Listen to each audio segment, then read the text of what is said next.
My name is Dr. Ronald J. Farabaugh. I'm a chiropractic physician here in Columbus, Ohio.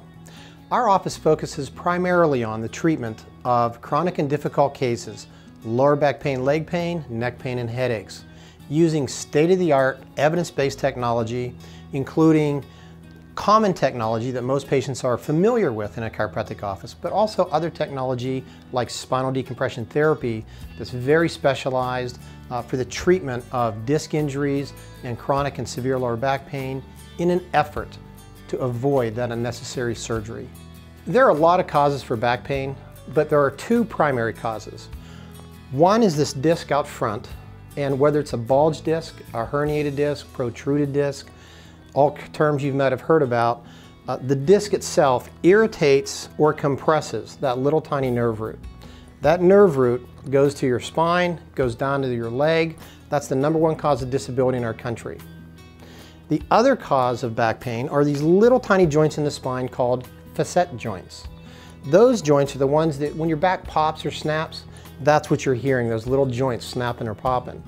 Well, unfortunately, those nerve roots are sandwiched between that disc and those joints. So it almost doesn't matter whether it's a disc problem or a facet joint problem, you can irritate those nerve roots. On July 11th, 2011, I ruptured the disc in between my L5 and S1 vertebrae.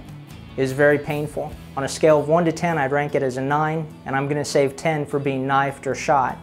The doctor told me that I had the largest herniated disc he had ever seen, and that he could not fix me, and I would probably never walk again, and it was something I was going to have to learn to deal with.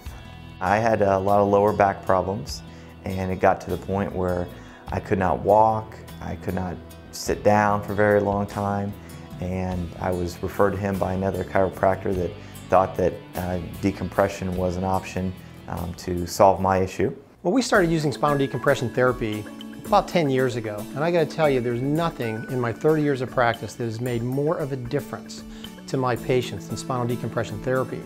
Those patients that are thinking about having a surgery, in the past, if I wasn't getting good results, I sent them to their medical physician, they didn't get good results. Our only option really was sending them to a surgeon. Now, believe it or not, with spinal decompression therapy, 9 out of 10 patients we now do not have to send to a surgeon. 9 out of 10 patients get exceptionally good results with spinal decompression therapy.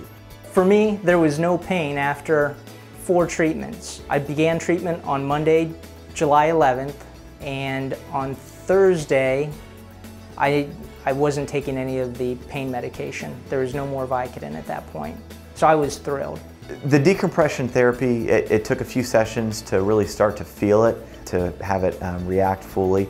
I believe I did 30 sessions of it over about a 3 to 4 month period.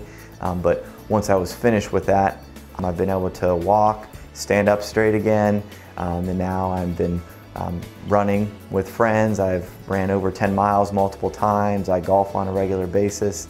I could never thank him enough. He really gave me back my life, my ability to take care of my family. If it wasn't for him, I probably would be in a wheelchair. I would highly recommend Dr. Farabaugh. He's a healer in the truest sense of the word.